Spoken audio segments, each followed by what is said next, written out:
everyone, it's Annie. I thought I'd do a quick tutorial on how to print, cut, and fold my inserts. It's really easy once you get the hang of it. I know it can be intimidating, but I thought this visual might help everyone. First things first is you want to make sure that my actual insert is downloaded onto your computer and you're not printing off of a web page. Printing off a web page can distort where the file is actually printing. It'll probably print in the corner and you don't want that. You want it centered, and the only way to have that happen is if you're printing off of Adobe PDF, which I believe the link is actually on each of my listings. So if you don't actually have Adobe PDF, you can download it. Also, when you're printing, you do not have to always print on letter size paper. My inserts are designed based on the actual size of each insert, so as long as your paper is larger than my actual insert, you're good to go. You can print on any size that you want.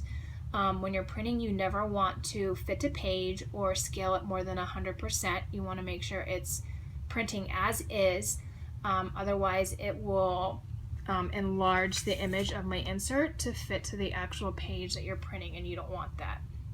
So once you do that, you will need to figure out if your printer is a duplex printing duplex printing printer.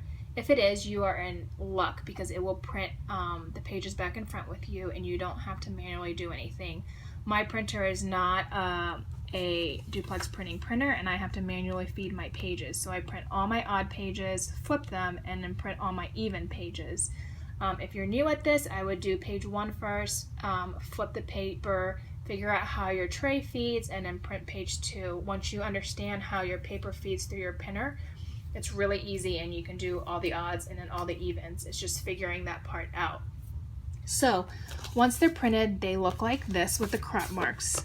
My recommendation on cutting with the crop marks, I know it gets kind of hairy once some of them are cut off, but start from a long side. So I always cut the top first, cut the right side, cut the bottom, and at this point all the crop marks are gone, right? And I know that my pocket printable is 7 inches wide.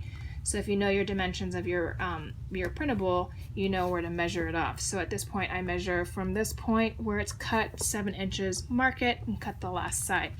So that's really easy. I like to cut before I fold. That way I can line up my edges a little bit easier. So here's a few that are cut. At this point, you want to make sure that the file's still open on your computer so that you can reference it. You want to make sure that all your odd pages are facing up.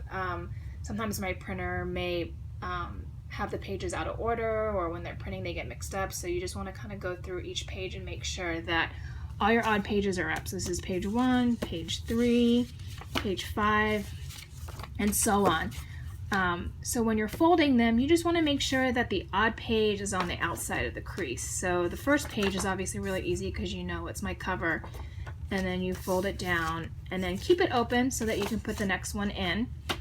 So this is page 3 and page 4, and you want to fold it so that page 3 is on the outside of the fold, and then put it in the last folded page that you had with the cover with the fold on the outside and laying down, if that makes sense.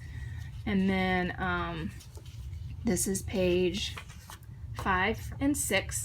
Fold it so page 5 is on the outside, and then just lay it down. And then do the rest of the pages like that, and you'll have your book all set up when you lay them all down. I like to pamphlet stitch my inserts. I will link my friend Jen's tutorial on how to do an easy 3-hole pamphlet stitch below in this video. Otherwise, I know I have some friends that actually just put their inserts in without doing anything. They hold strong with the elastic in your traveler's notebooks, and there's no issues there. So I hope that helped, but if you have any other questions, just message me and I will do my best to help. Thanks so much, guys.